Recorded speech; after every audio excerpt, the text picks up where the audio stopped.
what would you draw out as the main conclusions from the Commission's report published earlier on this month on the suitability of EPSAS for applying it to EU member states? Okay, I think there is a threefold conclusion, very briefly. The one is a very clear need for accruals-based public sector accounting standards across EU member states and for all subsectors of general government. And certainly a need to harmonize public sector accounting standards across the EU down to the level of the primary reporting entities. So this is a very clear message. A second conclusion from the report is that the existing EPSAS standards are, for many reasons, not directly applicable and suitable for the purposes of EU member states, and in particular for the purposes of government finance statistics and the excessive deficit procedure. And certainly this is the third conclusion. Whatever, let's say, European public sector accounting standards may be adopted and implemented in future, the EPSAS, as they stand, they provide the reference framework for adopting European public sector accounting standards. And so what happens next with regards to the process of looking at whether European public sector accounting standards should be introduced and how that introduction happens?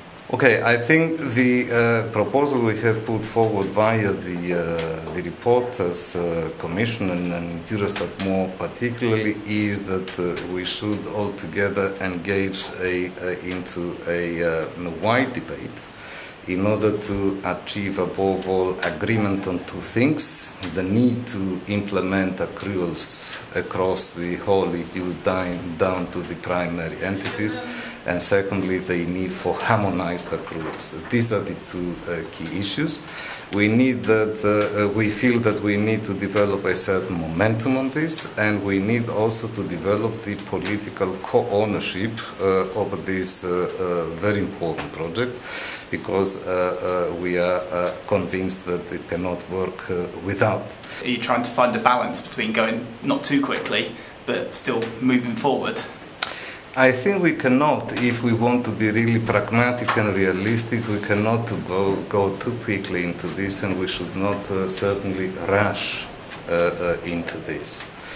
There are a number of concerns that were expressed by Member States experts. We feel that these concerns need to be addressed in the context of the debate that we are proposing. Therefore, we are going to organize also this an EPSAS seminar at the end of May here in Brussels. And once we have addressed, let's say, these questions and we have informed this process, we think that is then the right time to start, let's say, with the actual implementation of the project. And this project, we think that will need to go over three phases. There will need to be a preparatory phase that may be run in parallel to this reflection. There we would need, let's say, to reflect about the necessary EU governance structure we'll need in order, let's say, to govern and lead the project. And we need, of course, the necessary endorsement mechanisms for these future European public sector accounting standards. This is one thing, to design, let's say, the architecture.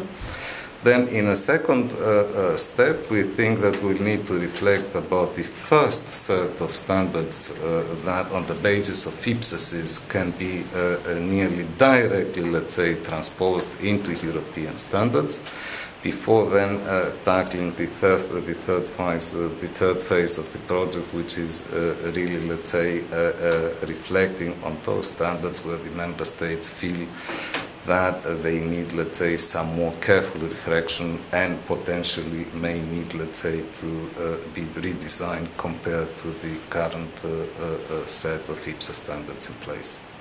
Now, I know obviously you mentioned in the hall that there's no timelines or anything like this, but I guess we're looking at a long-term project here, aren't we, with like a lot more work involved in bringing this thing potentially to fruition? All right, this is very difficult to judge at this stage, and again, this is I don't think that this is a decision that Eurostat we can make just like that. We need, again, this is our plan. We need to go through the debate we are proposing. This is what we believe. And then it will be up to the legislator, this is the Council and the European Parliament, let's say, to legislate and put in place the necessary structure and processes. And then within this structure and by means of these processes, it is then the next step of the job to develop and implement the necessary standards. Now, how long this is going to take is very difficult to judge. We think this might be a midterm project.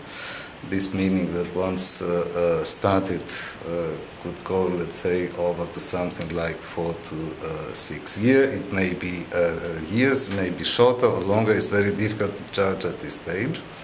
We will need to give it the time it needs, but I think as we discussed a few minutes ago at the event, and it was the comment made by Ian Carruthers, that if it takes too long, then we risk, let's say, creating a kind of a reform fatigue, and this won't be to the benefit of the project and the expected result in the end.